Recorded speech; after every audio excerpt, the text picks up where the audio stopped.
Rafiki entices him and then runs away, and Simba follows him. And well, that's where he reveals himself as a sage. And then he tells Simba to follow him, and he goes underground. And this is the initiation scene, right?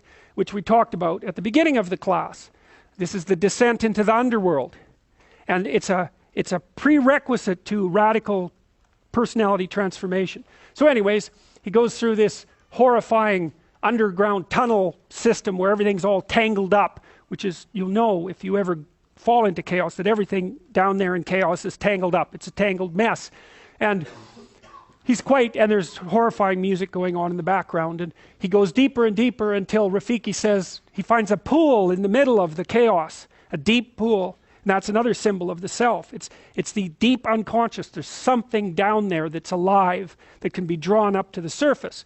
And so Rafiki shows him the pool, and Simba, who's quite terrified at this point, looks in it, and the first thing he sees is he only sees himself. He only sees his own reflection, and Rafiki says, look deeper. Now you see what the animators do here. It's very cool.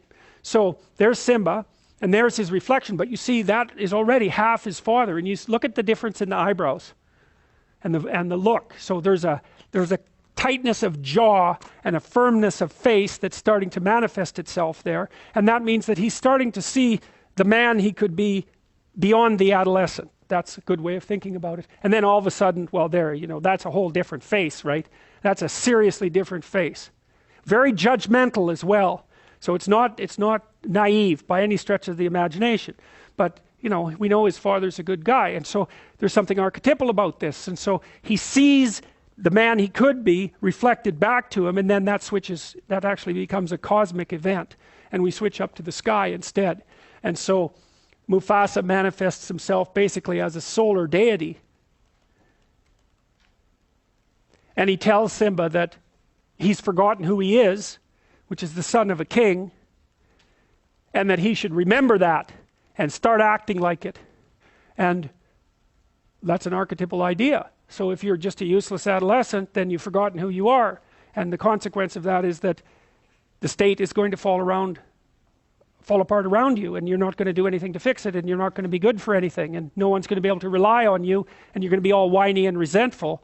And then after that, it even gets worse.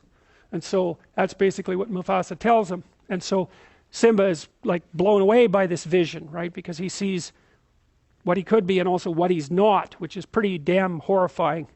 So anyways, the storm, so to speak, clears, and Rafiki comes up, and Simba's a lot more thoughtful and not quite as whiny and resentful anymore, and Rafiki leaves. And so Simba now knows what he's supposed to do. He's supposed to stop being useless and take on the moral requirements of setting the kingdom straight. And so he runs back across the desert. There's all sorts of impressive music happening, and then he comes back to his kingdom, and it's not looking so good. And that's the consequence of his abandonment of it. That's a big part of it. So now it's dead, but also his abandonment of it to nothing but malevolence and chaos.